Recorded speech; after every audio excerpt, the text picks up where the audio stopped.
personas que estáis aquí, si alguien no es naturópata, terapeuta, tiene consulta, etcétera, etcétera. ¿No? Entonces, ¿os importa levantar la mano? Gracias, para que yo me haga una idea. Muy bien. Y de los que habéis levantado la mano, me gustaría saber si alguien da clases de algo o si tiene una persona, nada más. Y si alguien tiene un equipo humano a su cargo, si dirige algún departamento o tiene personas en un equipo que trabajan con él o para ella. Vale, gracias. Ahora vais a entender por qué rápidamente. Bueno, este es el símbolo del eneagrama. ¿Vale?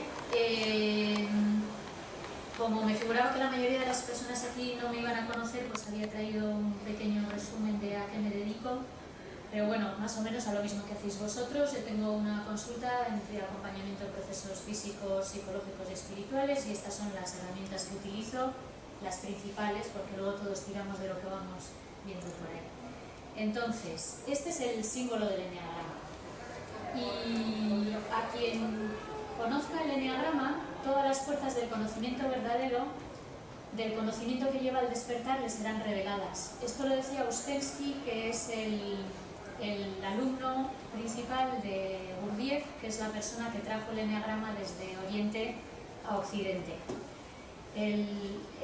Lo que conocemos de más antiguo de eneagrama, aparte de que hemos encontrado el símbolo en las pirámides y demás, se ha ido transmitiendo en grupos de iniciados dentro de lo que es la tradición sufí. Supongo que todos sabéis que los sufís son los místicos del Islam y que normalmente funcionan en grupos de iniciados. Tú tienes que ser invitado por alguien que pertenece a estos grupos y que te consideran que estás en un nivel suficiente como para transmitirte este conocimiento, entonces te invitan y eres iniciado, y no son temas públicos. Entonces el eneagrama durante siglos se ha ido transmitiendo, pero siempre en lo oculto, en lo secreto, no era nada público. Y Gurdjieff lo trajo a Occidente, pero también con esa filosofía. Él no escribió nunca nada, de hecho lo que hay escrito de él lo escribió Ouspensky. Y el eneagrama, a ver, había traído yo una cita de Gurdjieff.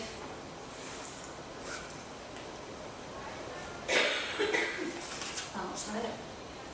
Él dice que el eneagrama permite entender muchas cosas de los antiguos sistemas espirituales y filosóficos y ordena fragmentos de conocimiento que aparentemente estaban mal organizados o dispersos o que se contradecían entre sí.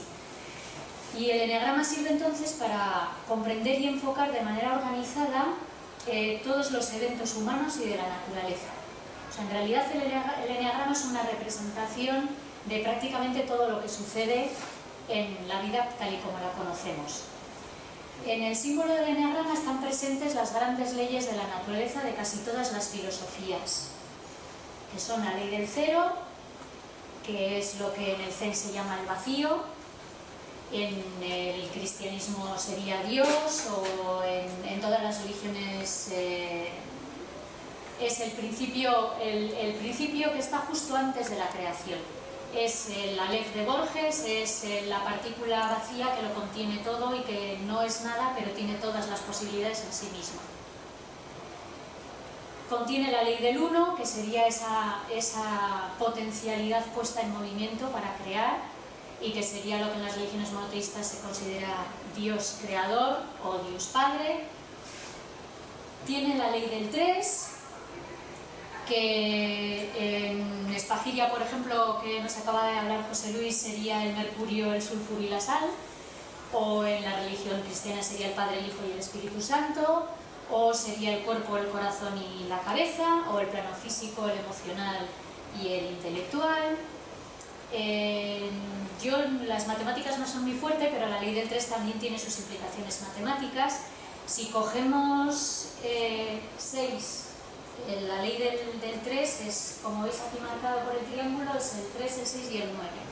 Entonces, si cogemos 6 más 3 más 9, nos da 18, 8 y 1 igual a 9. O sea, siempre nos movemos en el círculo del 3, el 6 y el 9.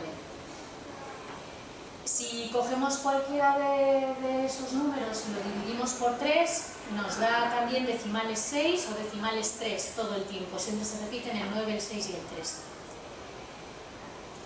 Y es una gran ley de la naturaleza porque todos sabemos que para que se produzca algo tiene que haber tensión entre los dos polos. Tenemos el polo positivo, el polo negativo y la corriente entre ambos, que sería de nuevo la ley del 3, que es lo que en Espagiria le llamaban el mercurio, el sulfuro y la sal, etcétera, etcétera. También está la famosa ley del 7, que todos sabemos que en muchos libros sagrados el 3 es un número sagrado, el 7 es un número sagrado. De hecho, en medicina china casi todos los procesos se multiplican por 3, en Qigong se hacen los ejercicios 3 veces los múltiplos de 3, y la ley del 7 está también muy presente en toda la cábala, en la Biblia lo de 70 veces 7 aparece un montón de veces. También tiene una base matemática. Insisto que yo no soy muy experta en este tema, pero si cogemos cualquiera de los números de la ley del 7, que es esta, 1, 4, 2, 8, 5, 7, cogemos cualquiera de estos números y lo dividimos por 3, que es la ley del 3, y nos salen los demás. O sea, si yo, por ejemplo, cojo el 8 y lo divido entre 3, y creo recordar que el decimal, eso es 8 dividido entre 3, me sale 1, 8, 2, 5, 4. O sea, siempre sigue ese proceso. Y toda la evolución viene regida por estas leyes. Entonces, hoy en día utilizamos, bueno, el eneagrama se puede utilizar para millones de cosas, para explicar muchas filosofías, para explicar mucha evolución, para temas matemáticos, pero yo he venido aquí a explicar cómo lo utilizamos en psicología y sobre todo cómo podemos utilizarlo en la consulta. Se utiliza como un sistema de clasificación de personalidad. No me gusta la palabra clasificación porque en realidad en el eneagrama digamos que hay 9 tipos de personalidad o 9 manifestaciones de la vida. Y todos pasamos por los 9, que por cierto se corresponden con las 9 fuerzas de la Espagiria y con los planetas, etcétera, etcétera, y todos durante el embarazo pasamos por las 9 fases. Y concretamente ahora que hemos estado hablando de Hammer, pues cuando yo empecé a manejar eneagrama no se sabía por qué una persona después de pasar en el vientre de su madre por las 9 fases, luego se quedaba con una de esas fuerzas y el resto de su vida permanecía en esa fuerza, porque este tipo de personalidad no cambia a lo largo de la vida. Todos tenemos rasgos de otros números, etcétera, pero naces con ese número y con ese te mueres. Entonces no sabíamos muy bien por qué era, y gracias a Hammer y a los seguidores de Hammer hoy en día sabemos que se corresponde con el famoso proyecto de sentido. No sé si nos dará tiempo de hablar de eso luego, pero bueno. O sea que también tenemos que estarle agradecidos a Hammer en el eneagrama. Digo que no me gusta llamarle clasificación porque en realidad es todo muy dinámico. O sea, tú sí que naces, si yo mido 1,55 o igual 1,56, no, eso no va a cambiar. Bueno, sí, de mayor encoger un poco, pero en realidad me diré lo mismo, solo que iré un poco más encorvada. Y a nadie nos escandaliza eso. En cambio, cuando te dicen que tu tipo de personalidad es un 3 y que eso no va a cambiar en toda la vida, nos resistimos, ¿no? Nos resistimos porque todos tenemos rasgos de todo. Lo mismo que yo hoy me puedo poner tacones, pues un día uno puede estar más 7. Pero si uno es un 3, es un 3. Pero insisto en que es muy dinámico. Dentro del eneagrama, vamos a coger el ejemplo del 3. Supongamos que yo soy un eneatipo 3 y eso no cambia. Pero como la vida sí que cambia y las circunstancias sí que cambian, el eneagrama mismo estudia mecanismos de adaptación. Entonces, si yo soy un 3, según mis circunstancias vitales, puedo apoyarme más en lo que nosotros llamamos el ala, que es un ala 2 o un ala 4, y entonces desarrollo características que son de un 4 o de un 2, que son los números que tengo cerca. Y eso sí cambia a lo largo de la vida. Yo hay temporadas que me apoyo más en el 2, temporadas que me apoyo más en el 4. Y luego también hay tenemos el eneatipo, que sería el tipo de personalidad, tenemos las alas, que es el número vecino en el que te apoyas según va evolucionando la vida y tus circunstancias, y tenemos los subtipos. Cada uno de estos eneatipos, según las circunstancias vitales, puede estar en una fase más de conservación, en una fase más sexual, que no quiere decir que estés en la cama todo el día, sino que quiere decir que tiendes a tener relaciones interpersonales con una persona, o sea, prefieres el tú a tú que los grupos o que estar solo, y el subtipo social, que al revés es cuando estás en un momento más de cuadrilla. Y eso sí que cambia, eso sí es dinámico. Y luego la ley del 7, el famoso 1428571, 1428557, es el camino de construcción y de deconstrucción. Cada uno de los tipos de personalidad, cuando se pone bien, tiende a ir en un sentido, y cuando se pone mal, tiende a ir en otro. Entonces, cuando estamos en un grupo de crecimiento personal que se basa en el eneagrama, el primer trabajo es descubrir qué eneatipo soy. Porque, bueno, sobre esto hay ríos de tinta, hay muchas maneras de trabajar el eneagrama, hay escuelas que te hacen un test al empezar y te dicen tú eres tal número y trabájatelo. Y en la escuela de la que yo provengo es una forma de trabajar, me parece muy válida. Entonces un test te dan un número y empiezas a trabajar, hay que empezar a trabajar por algún lado. Yo suelo preferir que el número se lo ponga cada uno, que lo averigüe cada uno.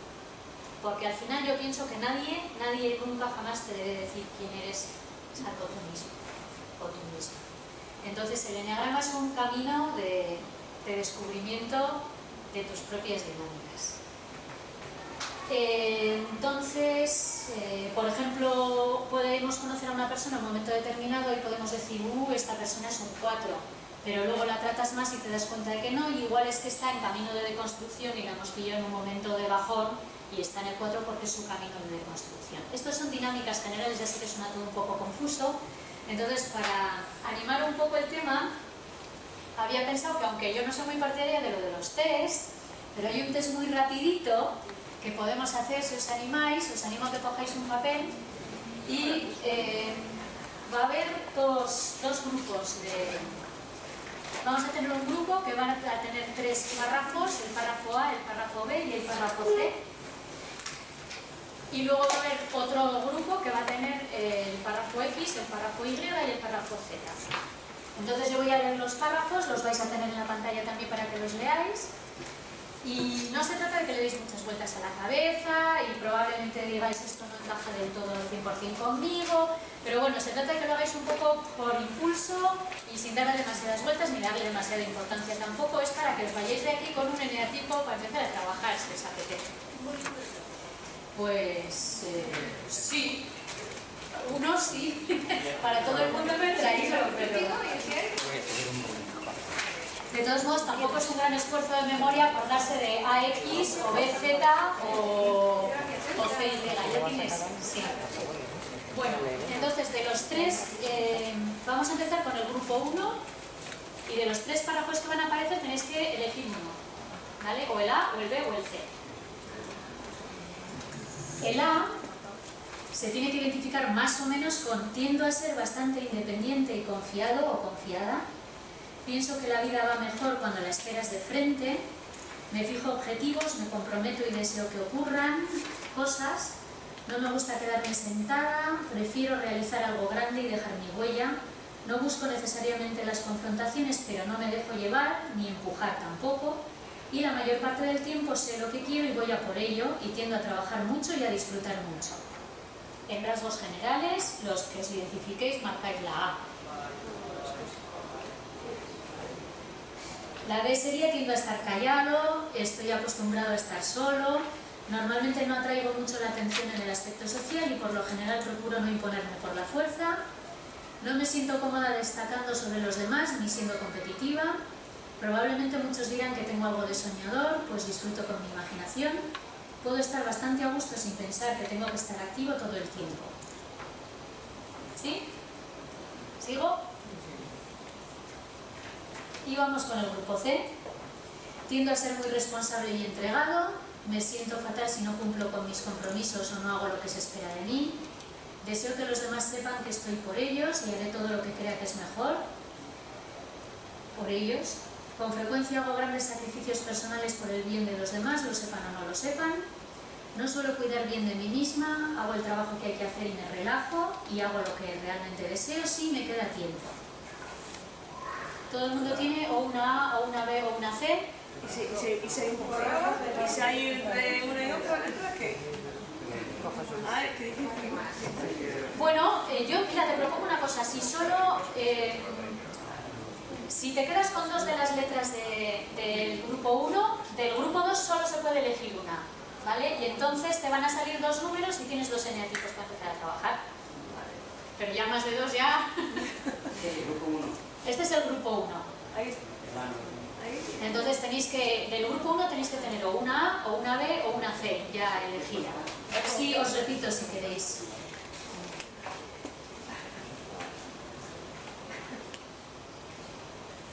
Es mucho, está muy estereotipado. A ver, normalmente los test de eneagrama habituales son de 100 y pico preguntas y tal, pero para el ratito que vamos a estar aquí ya vale, ¿no? ¿Sí? Brevemente.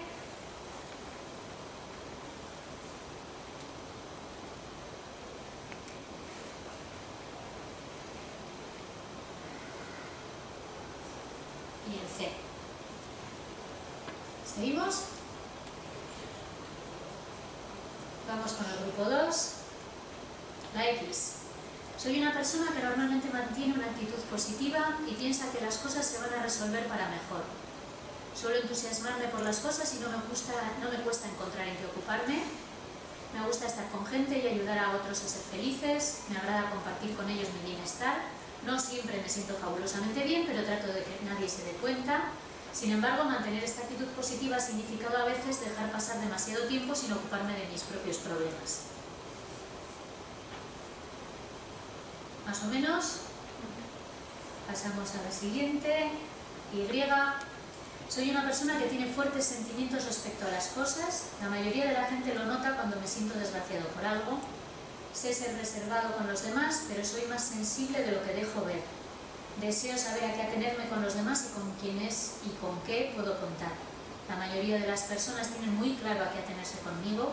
Cuando estoy alterado o alterada por algo, deseo que los demás reaccionen y se emocionen tanto como yo. Conozco las reglas, pero no quiero que me digan lo que he de hacer. Quiero decidir por mí mismo. ¿Sí?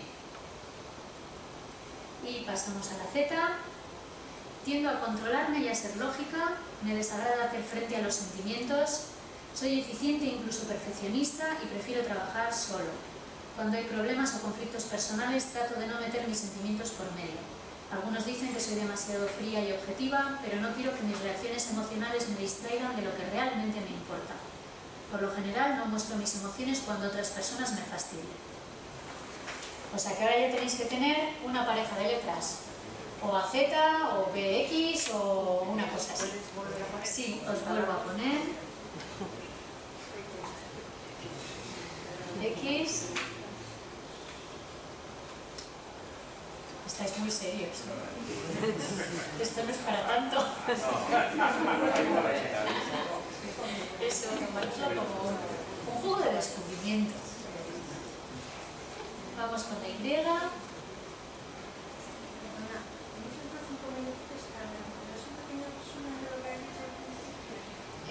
Vamos a ver, mi charla tiene 3 partes. Una era una introducción filosófica al eneagrama, que es la que te has perdido, no pasa nada.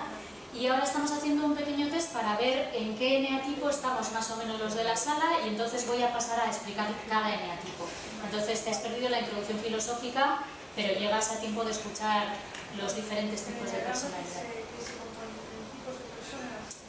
El eneagrama es una filosofía mucho más amplia, pero yo aquí hoy lo estoy presentando como una herramienta de conocerte a ti mismo y de mejorar tu relación con los demás. Yo cuando empecé eneagrama, para mí fue un gran descubrimiento. El primer gran descubrimiento para mí fue que de repente cosas que yo había hecho toda la vida y que no sabía por qué, no cosas ahí muy graves, cosas sin importancia, pero que se repetían en mí, que eran patrones y que yo sabía que eran patrones, pero no tenía ni idea de por qué. Y de repente me estaban explicando por qué. Y yo decía, esto es increíble, porque vamos, yo tampoco era una niña cuando empecé a hacer eneagrama, ¿eh?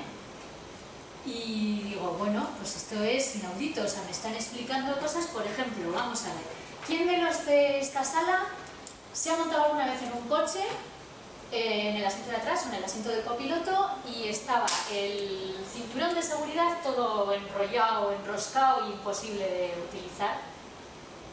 Y ha sentido el impulso imperioso de ponerlo bien. Vale, pues de este tipo de cosas estoy hablando. Y dices, eso me ha pasado toda la vida y no sé por qué. Otra persona se sienta y lo deja ahí tranquilamente. A mí me pasó hace poco, me monté en un taxi y yo iba atrás y el cinturón estaba totalmente destrozado en el asiento del copiloto. ¿Y qué más me da? Es como, bien, no puedo, ¿vale? El eneagrama te explica por qué haces esas cosas, ¿vale? Ese fue el primer descubrimiento. El segundo descubrimiento para mí fue que yo venía de la Gestalt cuando hice eneagrama, y en la Gestalt cuando descubres cuál es tu patrón o cuál es tu dificultad o como le queráis llamar, te dicen, vale, si eso te está causando problemas y ahora ya sabes lo que es, cámbialo.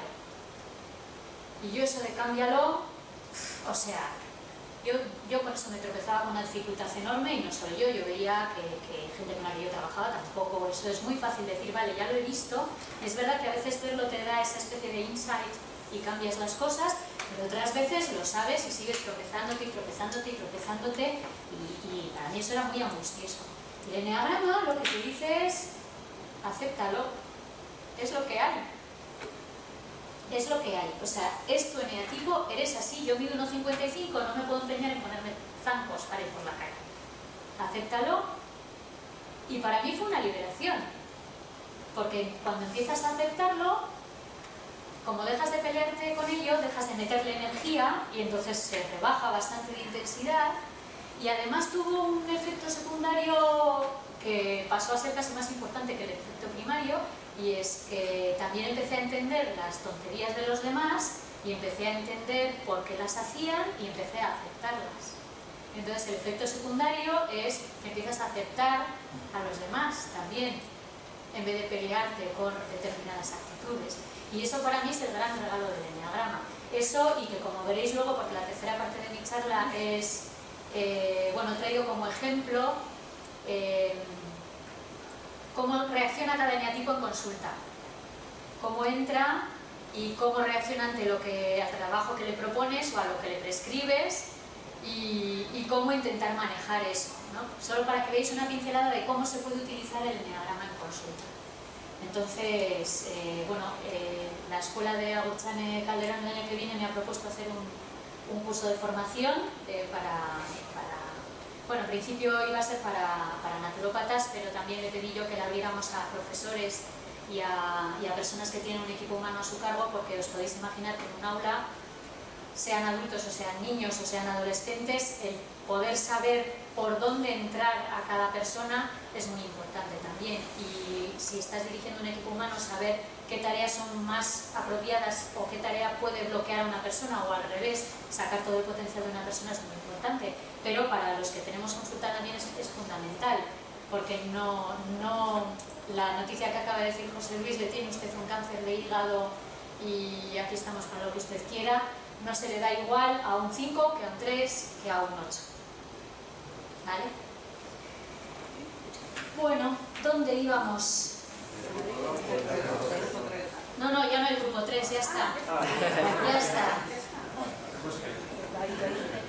Ya habéis cogido, tenéis todos una pareja de letras, ¿no? Resultados. ¿Sí? ¿La Z no la habéis leído? Pero yo sí la he leído, ¿no? Sí. Ah, qué susto. Si no la vuelvo a leer, ojos, pero...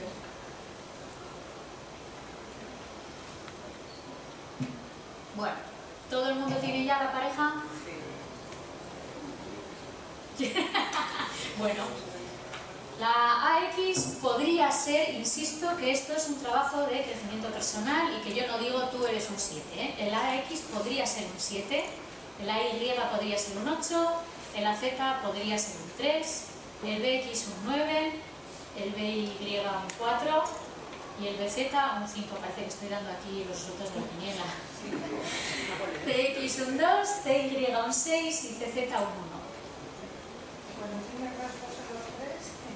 Todos tenemos rasgos en los 3, eso es lo normal, pero ya os he explicado antes cómo tú tienes un eneatipo, pero a ratos te estás apoyando en un ala, a ratos en otra, a ratos estás en proceso de deconstrucción y te has ido a otro número que no es el tuyo, a ratos, si manejas el eneagrama, incluso puedes tú potenciar una actitud y otro número para un momento puntual puntual porque sabes que lo necesitas, tienes una determinada reunión para conseguir X y dices, pues me voy a poner 3. Entonces vas y haces el 3. Bueno, pues ABX te tienes que trabajar el 7 y el 9. Pero es un poco extraño, sinceramente, porque el 7 y el 9 ya vas a ver ahora. Ya lo vas a entender. Bueno, entonces, vamos con los 9 tipos de personalidad que les llamamos eneatipos, en realidad. El 1 es el reformador. Bueno, tienen diferentes nombres, yo les voy cambiando el nombre según me apetece. El reformador, sí. Al reformador yo a veces le llamo el idealista también, o el reformador, el 2 el ayudador, el 3 el triunfador, el 4 el individualista, bueno, los tenéis ahí. Entonces voy a explicar un poco cada uno de ellos. En el eneagrama trabajamos, o al menos tal y como yo, la escuela a la que yo pertenezco, trabajamos con la luz de los números, decimos que cada eneatipo tiene su luz, digamos sus características, sus virtudes, por así decirlo. No me gusta la palabra virtud, ya lo veréis luego por qué. Y luego tiene su sombra. Entonces empezamos trabajando con la luz y luego pasamos a trabajar con la sombra. Hay escuelas de eneagrama muy conocidas que trabajan solo con la sombra porque dicen que es lo que hay que solucionar. A mí me resulta un trabajo un poco angustioso porque estás todo el día con lo malo de tu eneatipo. Y yo conozco ese trabajo y me parece muy válido, y de hecho son los que mejor trabajan con la sombra, pero yo necesito un poco de aire. Entonces yo suelo trabajar con la luz y con la sombra. Tenemos también la pasión, que es lo de los 7 pecados capitales que ha explicado José Luis, que antaño, cuando no se sabía tanto, se trabajaba desde los 7 pecados capitales. Trabajamos con el miedo básico de cada eneatipo, con el mecanismo de defensa. Cada eneatipo tiende a desarrollar un mecanismo de defensa. De todos los que están tipificados en psicología, cada eneatipo tiende a... Cada eneatipo tiene una trampa, una fijación, una virtud que es la que tiene que cultivar, no es la luz. La luz es lo que ya traes tú ya de fábrica, qué guay como soy de genial, y la virtud es lo que tienes que cultivar porque está relacionado con tu sombra. Y luego tiene una esencia, etcétera, etcétera. Entonces, si queréis vamos a empezar con el... Bueno, no, vamos a hacerlo de otra manera. Ahora sí se me escribe un boli. ¿Puedo saber cuántos unos hay en la sala?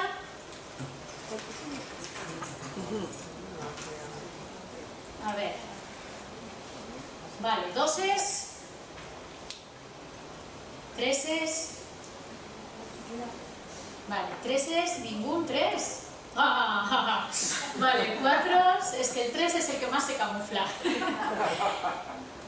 Al 3 es al número que más le cuesta darse cuenta de que es un 3. Eso es mítico, vamos. O sea, de hecho, los demás números, cuando te identificas y dices, soy un 4, es cuando empieza el trabajo. Para cuando un 3 dice, es que voy a ser un 3, ya tiene hecho el trabajo. En el 2 punta uno más. Vale. 5, pero tú no eras un 7, 9 o no sé qué. Yo soy... Bueno, no te preocupes. Es que soy muy... Pues ABX era un 7 o un 9. Bueno, ya lo iremos viendo. Un 5. 5. ¿Cuántos 5 hay? 2. 6, 4. ¿Y 7? ¡Hola! Bueno, aquí hay trampa, ¿eh? Es que el 7 es el número que socialmente es el más aceptado. Entonces todo el mundo quiere ser un 7. Yo el 6 también no soy. Vale, 8 también, y 9. Vale. Bueno, pues entonces vamos a empezar con el 7, evidentemente. Pero aquí creo que hay mucha gente que está preguntando un poco, ¿eh? Me parece a mí. Vamos a ver, el 7 aquí pone que es el entusiasta. Entonces, no es que objetivamente caiga mejor, depende del momento social en el que estemos. O sea, un 7 en otro momento social hubiera parecido un chisgarabi impresentable. Pero como ahora estamos en esa fase, pues en la sociedad actual los 7, todo el mundo quiere ser 7. Pero el 7 tiene su sombra también. El 7 es el vividor. sea, el 7 es el vividor, el 7 es el de la cuadrilla, el último que se va a casa siempre. Vamos a tomar la penúltima. Ese es el 7. El 7 es el alma de la fiesta, el más divertido de toda la cuadrilla, con el que todo el mundo quiere ir porque sabes que si va él, él o ella, te lo pasas bien seguro. Ese es el 7. ¿Vale? Entonces todo el mundo quiere ser un 7. El 7 es genial, el 7 siempre está sonriendo, nunca tiene ni medio problema. Cuando tiene un problema lo que hace es llamar a otro 7 y irse cervezas con el otro 7. ¿Qué tal? Ya, yo también. Venga, otra cerveza. Y ya está, o sea, vale, no hay problemas, todo está fenomenal. Mi madre tiene una amiga 7, bueno, su mejor amiga, es un pedazo de 7 impresionante. Y cuando fue el año pasado, le dice a mi madre que a su madre le habían descubierto un cáncer, pero que lo tenía en un sitio estupendo. Que el médico le había dicho que tenía el cáncer en un sitio estupendo. Eso es un 7. ¿Vale? Entonces todo el mundo quiere eso. Pero ¿cuál es la sombra del 7? Pues que el 7 huye del dolor, huye de los problemas, está en huida permanente. Porque no puede estar en contacto con el dolor. Su mayor miedo es el miedo a la muerte. Pero el miedo a cualquier rastro lejano de muerte. Por eso no se acuesta ni para atrás, porque irse a dormir es como una pequeña muerte. Y por eso tampoco se levanta de la cama ni para atrás, porque dejar de dormir también es como morir a algo. Le cuesta mucho cambiar de actividad. El 7 es el que toma la cerveza. O 2 o 3 o 23. Es que entonces hay dos problemas. El problema que tenía antes es cuando tomas tus cervezas, a mí siempre tiene una actividad. No, pero no es... bueno, no lo sé, puede que sí. Pero el 7 le cuesta mucho cambiar de actividad por eso, porque cada cambio de actividad es una pequeña muerte. Y son terriblemente superficiales. Terriblemente superficiales. Pero no porque no tengan carácter o porque no, sino porque no quieren profundizar, porque si profundizan se van a encontrar con... Entonces son muy buena compañía porque no soportan que estés mal, porque como no soportan nada que tenga que ver con el dolor, si tú estás mal van a hacer el payaso hasta reventar para que no estés mal. Ese es el 7. ¿Vale? Había también bastantes 6. Vamos a ver, el 6 es el leal. El 6 es una persona que normalmente es muy grupal. Es el que está, el que en la cuadrilla siempre aglutina, el que está ahí siempre, el que siempre se puede contar con él, el que escucha los problemas de todo el mundo, el que siempre está ahí. El que si algún día dices, oh, vamos a hacer no sé qué, pero viene poca gente y le llamas, va, venga, ya voy. ¿Sí? Es el leal, el que hace el grupo. La sombra del 6 es que está muerto de miedo. O sea, cada eneatipo tiene un miedo, pero es que el 6 tiene miedo a todo, prácticamente. Tiene miedo a la vida, tiene miedo, está paralizado por el miedo. El 6 es el único eneatipo del que hay 2 clases. O sea, todos los demás, si eres un 1, eres un 1, si eres un 5, eres un 5.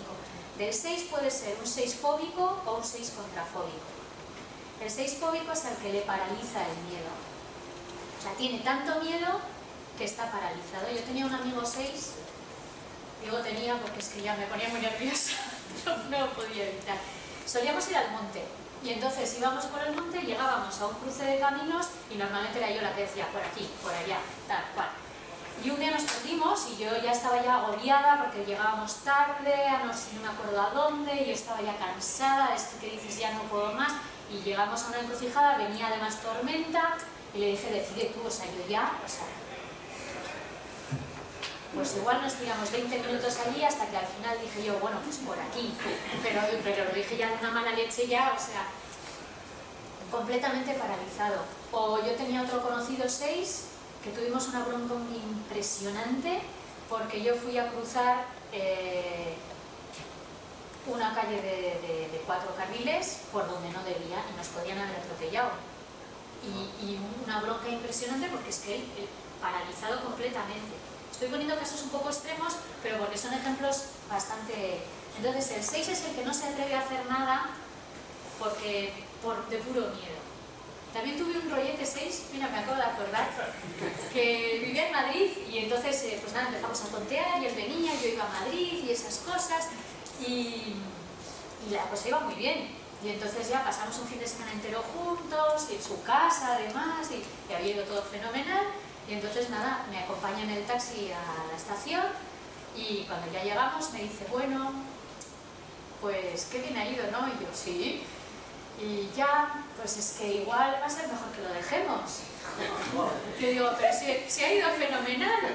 Me dice, ya, pero precisamente es que si lo dejamos que luego cuando se rompa va a ser peor todavía.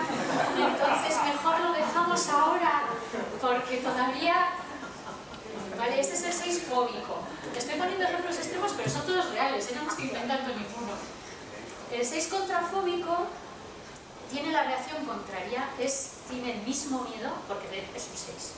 Entonces tiene tantísimo miedo que está tan paralizado que hay un momento en que dice, venga, ¡fua! ¿Sabes? Se tapa los ojos y se tira para adelante.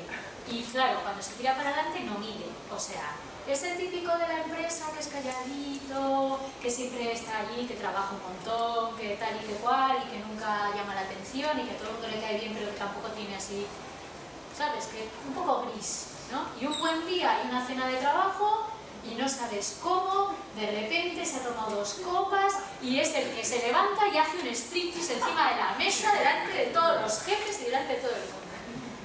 Es el que aguanta el miedo, aguanta el miedo, aguanta el miedo y al final dice, venga, con un par. Y ese día, ¡buah!, arrasa. ¿Vale? Entonces, por ejemplo, el 6 es un trabajador infatigable, es maravilloso. O sea, si alguno tenéis una empresa y queréis a alguien que trabaje como si la empresa fuera suya, pero sin cobrar como si la empresa fuera suya y sin protestar nunca jamás, un 6. Estoy estereotipando, por favor, entendedme. Pero, por ejemplo, el 6 contrafóbico, cuando está en fase contrafóbica, parece un 8, que es el desafiador. Yo le llamo el jefe, lo del desafiador lo pone ahí, yo no le llamo nunca el desafiador. El 8 es ese que el primer día que entró en la cuadrilla todo el mundo hizo así y a partir de ahora hacemos lo que dice él. ¿Por qué? Ah, no sé, pero es así. No me diga que no conocéis a alguien de esas personas que entra en una habitación y inmediatamente todo el mundo sabe que manda esa persona. ¿Por qué? Pues no sé, pero es así. Manda, ha nacido para mandar. Y esa es su luz. O sea, su luz es que es carismático, es el líder. Es el líder y además nadie le cuestiona. ¿Por qué? Pues porque es él o ella. Ya está. Y ese es su don. Claro, su sombra es, pues que puede ser bastante... He estado cuidando las palabras, a ver cómo lo he puesto. Puede ser prepotente, por ejemplo, es un mandón. Es un mandón. Al 8 le cuesta además muchísimo entender que no todo el mundo es como él. O sea, todos los demás eneatipos entienden que no todas las personas somos iguales, el 8 no. Sí, estoy todo el rato tratando de cambiar. Bueno, mira, en el primer grupo de Enneagrama en el que yo estuve trabajando había una pareja y ella era un 8. Y su mayor dificultad durante toda la formación fue entender que su pareja no era un 8.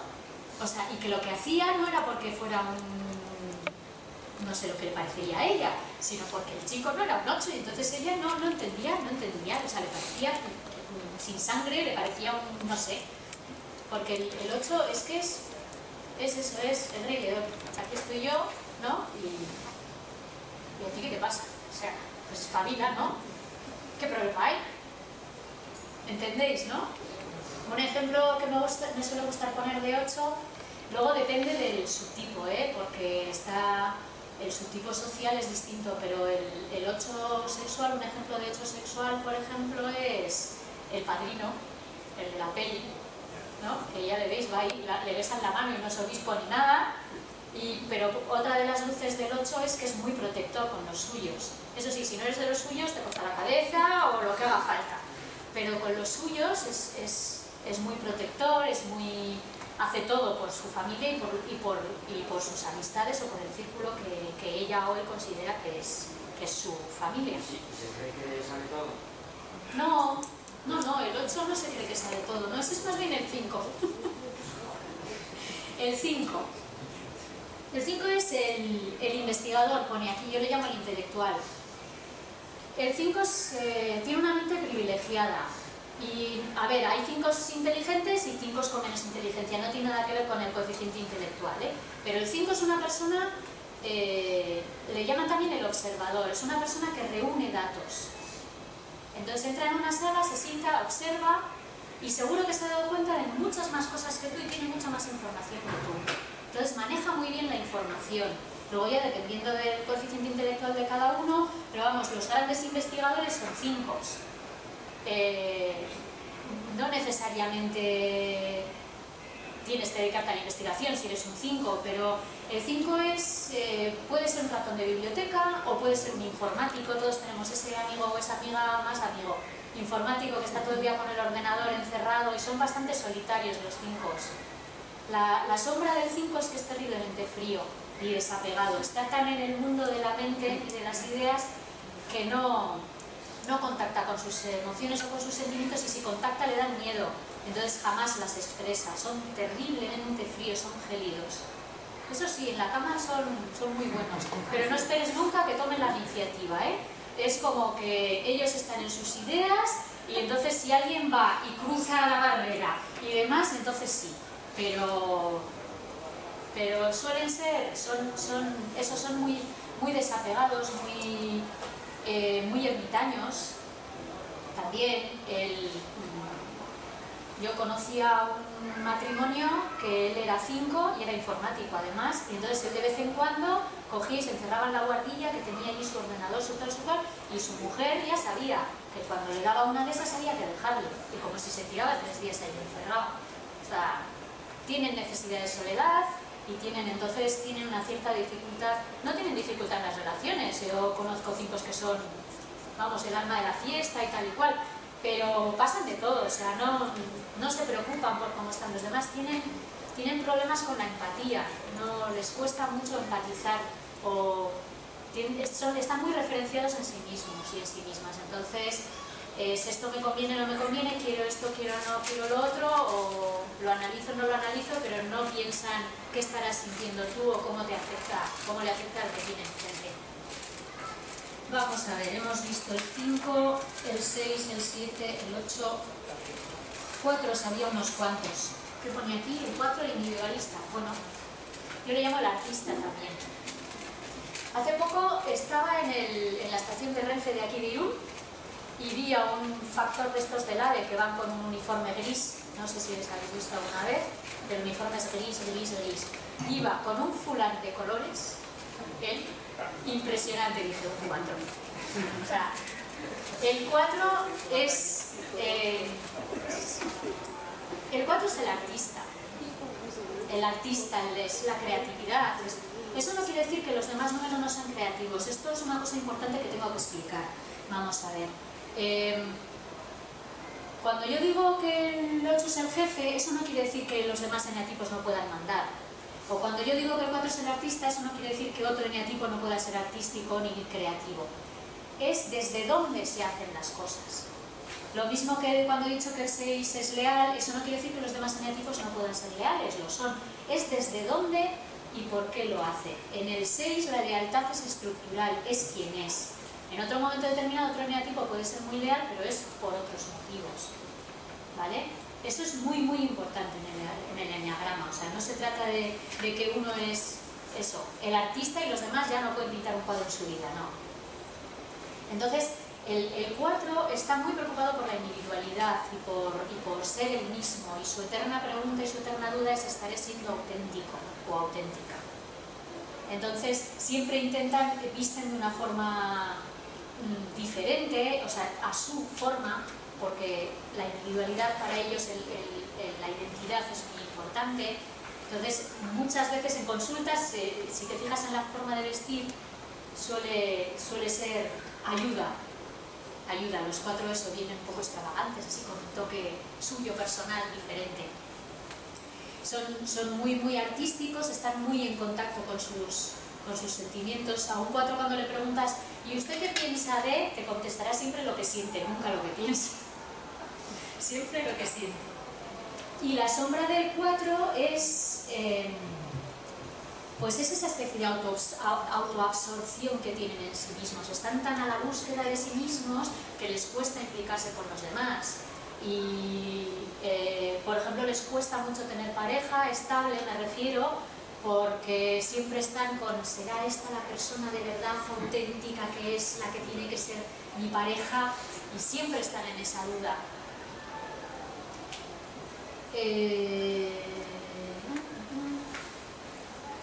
También tienen conflictos con la profesión, es que yo podía haber sido pintor, pero ahora estoy haciendo no sé qué y no sé en realidad cuál es mi profesión auténtica de verdad. Entonces son unas personas muy emocionales, lo cual es muy agradable. Si necesitas hablar de sentimientos con alguien, con un 4 es perfecto. Si necesitas a alguien creativo, alguien con ideas, con conexiones mentales diferentes, el 4 está muy bien para eso. Teníamos también doses, había varios doses. El 2 aquí pone que es el ayudador, yo le llamo la madre. El 2 es esa persona que lo da todo por los demás y que siempre se preocupa de los demás y ayuda a los demás, y la macho de toda la vida, que se quita de comer para que coman los demás y el peor pedazo de fruta se lo come ella para que los demás tengan el mejor, etcétera, etcétera. Esa es la luz del 2. El 2 también tiene bastante prensa socialmente, porque ¿quién no quiere a alguien que se dedica a ayudar a los demás, ¿no? Y que se preocupa por ti, que te llama cómo estás, que te entera que estás enfermo y que te trae algo si lo necesitas, y es una gozada, ¿o no? Lo que pasa es que luego tiene la sombra, como todo, porque lo que no he explicado es que la luz y la sombra son las dos caras de la misma moneda. La luz de cada número no sería posible sin la sombra y al revés. Y eso yo insisto mucho, sobre todo en los primeros módulos de los cursos que doy, porque claro, la luz todo nos encanta escuchar lo maravillosos que somos, pero cuando llega la sombra es como que empiezas a removerte en la silla y cuesta de tragar, hasta que te das cuenta de que es cierto que tú no puedes... el ayudador no sería tan entregado, la macho no sería tan a macho, si no fuera porque lo que está haciendo es buscar desesperadamente que le quieran. Su mayor miedo es a que no le quieran. Y entonces, ¿cuál es su trampa? El chantaje emocional. ¿Qué a macho no nos ha dicho alguna vez de descuse lo que yo he hecho por ti? ¿Y cómo me puedes hacer esto a mí con lo que yo he hecho por ti? Esa es la sombra del 2. El 2 no se da cuenta, pero da sin medida, pero pasa factura por detrás, muchas veces sin darse cuenta. ¿Qué más tenemos por aquí? El 9. El 9 es el pacificador. Del 9 se dice que es el que está más cerca de la divinidad. Digamos que es el número que está menos concretado, que es menos materia, dicen. Entonces está un poco en las nubes todo el día. ¿Lo entendéis, no? O sea, si a cualquier otro eneatipo le pillas un día en el sofá mirando a la pared y le preguntas en qué estás pensando, cariño, y aunque te diga que no está pensando en nada, está pensando en algo. Pero al 9 no. Si al 9 lo pillas un día mirando así al vacío y le preguntas en qué estás pensando, no está pensando en nada.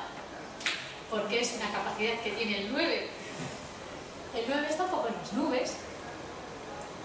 Y los 9 son personas muy tranquilas, muy calmadas, muy pacíficas. Es imposible tener una bronca con un 9, lo cual es estupendo. Y por eso son muy buenos mediadores en conflictos. También son muy buenos mediadores en conflictos porque tienen una capacidad fantástica para ponerse en la piel del otro.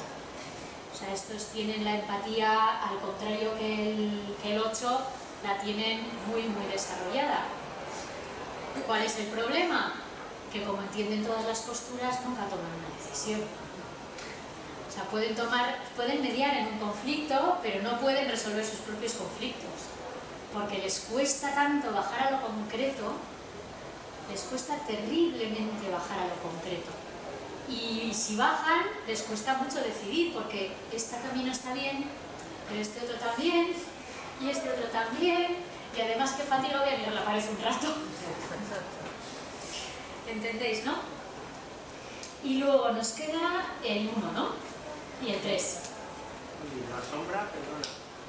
¿La sombra del 9? Pues la sombra del 9 es que es incapaz de tomar una decisión, que es incapaz de concretar cosas, no tiene sangre en las venas a veces. Es como que yo tuve un compañero de piso 9 que cortó con la novia 3 veces y las 3 veces volvió con ella y volvía con ella porque la otra era un 8 y decía, tú aquí conmigo.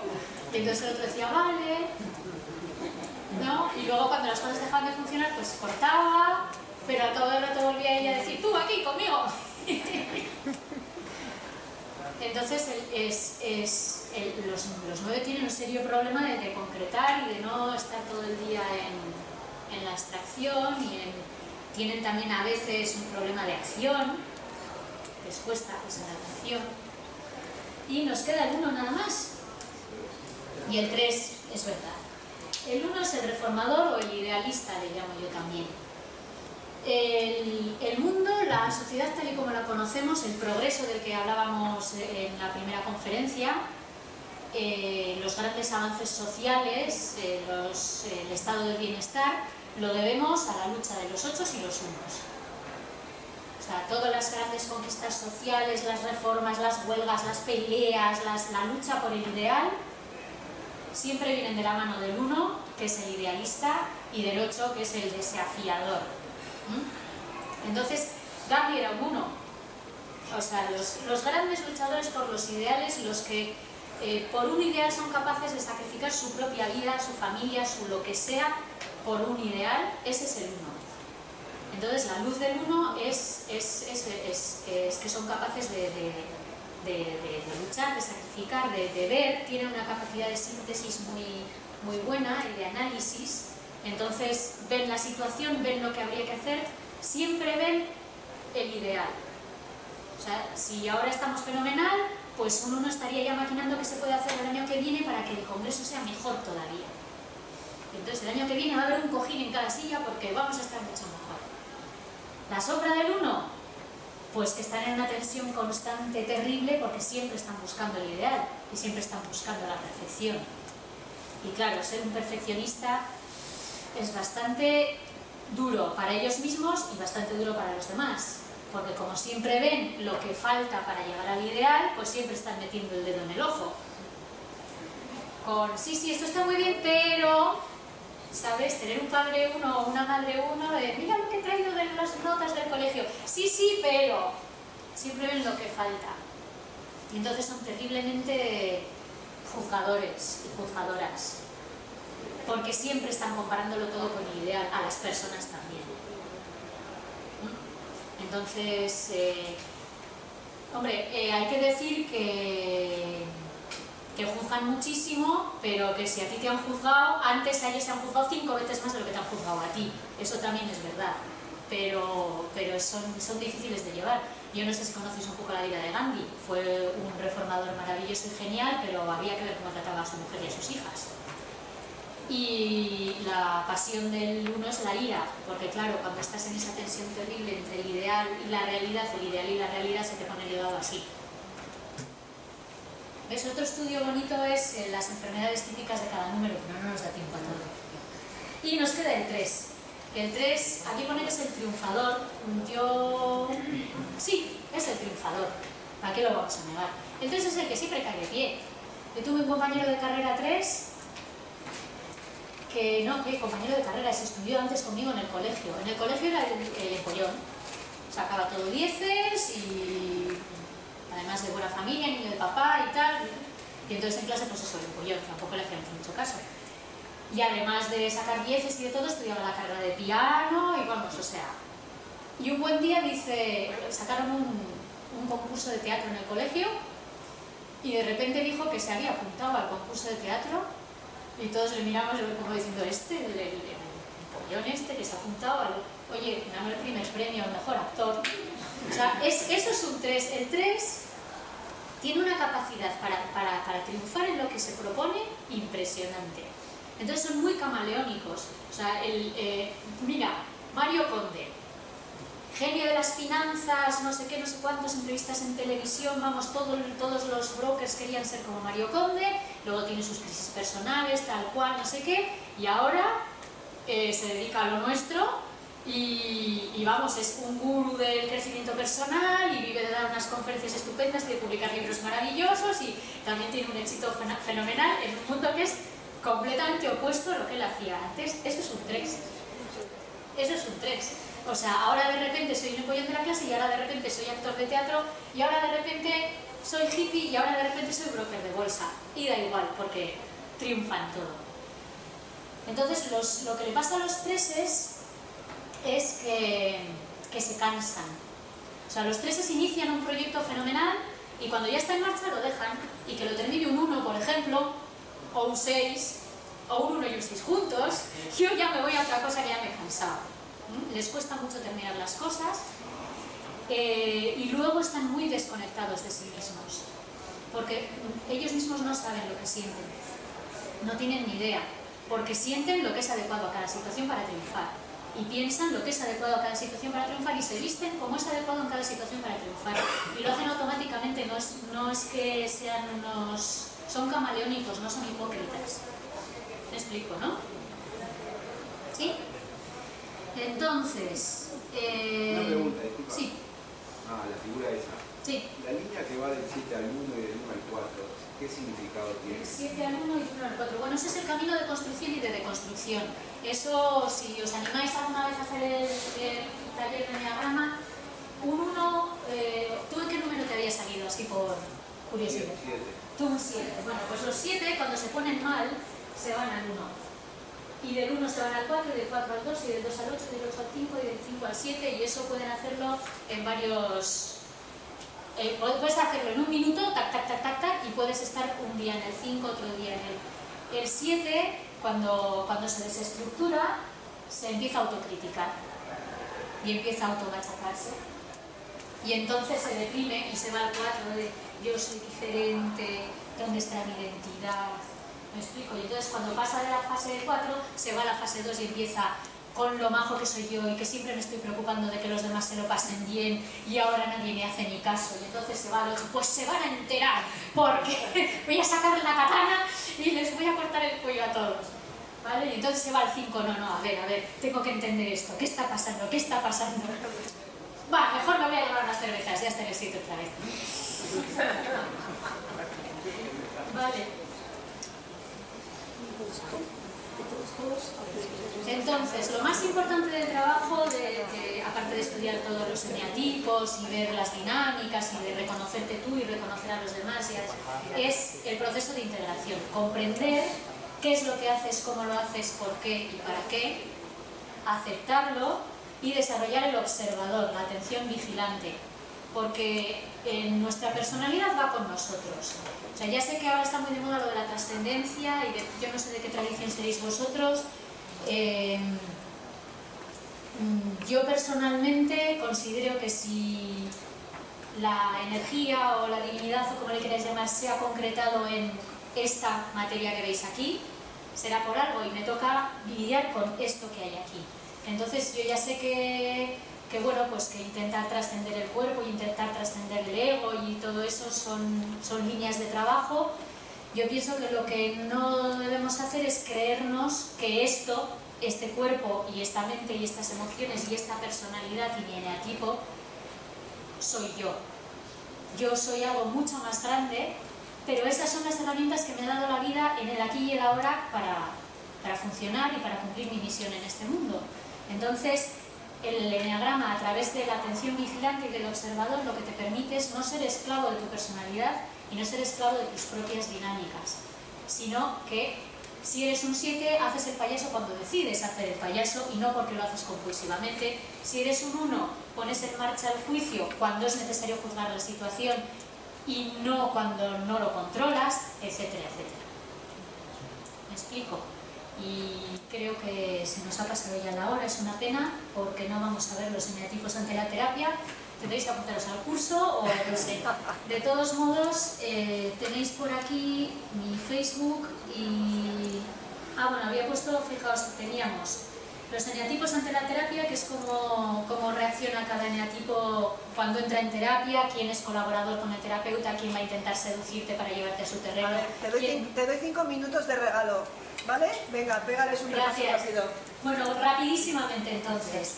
El 1, si os entra un 1 en consulta, necesita comprensión, necesita información detallada. Entonces el terapeuta tendrá que dedicarle tiempo y sobre todo ser cuidadoso, porque como el uno está en tanta tensión consigo mismo, si vosotros le metéis caña, se va a quebrar. Entonces, por ejemplo, la gestal a los unos les va fatal, porque como es espabila y espabila y espabila y confrontar, ellos ya se confrontan a sí mismos. Entonces necesitan tiempo, cuidado, atención, y luego son unos perfeccionistas. Vais a tener que intentar ser lo más precisos y lo más perfectos posibles. El 2, como prefiere ayudar a que le ayuden, porque es el ayudador, ¿os acordáis? Es la macho, pues el 2 ante el terapeuta va a ser muy independiente. Si es un 2 sexual, además va a intentar seduciros para llevaros a su terreno. Entonces, te va a preguntar por ti. El 2 es el que se sienta en la consulta, en la primera vez igual no se atreve, pero la segunda vez ya te pregunta, ¿qué tal? Que ya me he enterado que te dolía la cabeza el otro día y no te va a dejar que hables de lo suyo. Entonces la forma de abordarle es darle confianza y mucho cariño, mucha empatía.